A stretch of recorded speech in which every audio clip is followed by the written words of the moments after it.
মৰম পাবলৈ হলে মৰমটোও জানিব লাগিব।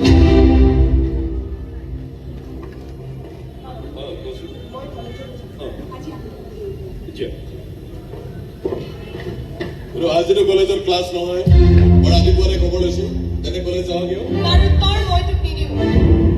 তোৰ জীৱনটো যিদৰে মই দখল নিদিওঁ ঠিক তেনেদৰে ময়ো বিচাৰো যাতে তয়ো মোৰ জীৱনটো দখল নিদিওঁ।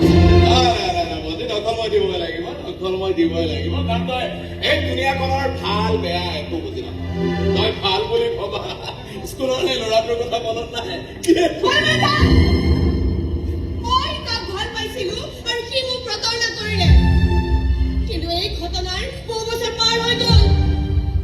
কিন্তু এতিয়া মোৰ জীৱনত কোন থাকিব আৰু কোন যাব তাৰ সিদ্ধান্ত কেৱল মই লওঁ। তোক মই সেই ভুল কৰিব দিব নোৱাৰো। তোৰ জীৱন নকৰি নহ'বহে কেৱল মই আৰু মই ঠিক কৰিম। মোক চেলেঞ্জ কৰা ভুল নকৰিবি দাদা, কাৰণ তোৰ গাত যাৰ তেজ আছে সেইকেই তেজ মোৰ গাতো আছে। গতিকে মই যাক ভাল পাম তেওঁৰ লগত আগতে বিয়াত বহিম, তাৰ পাছতহে এই ঘৰখনলৈ। ছাৰপ্ৰাইজ পাবলৈ ৰেডি হৈ থাক।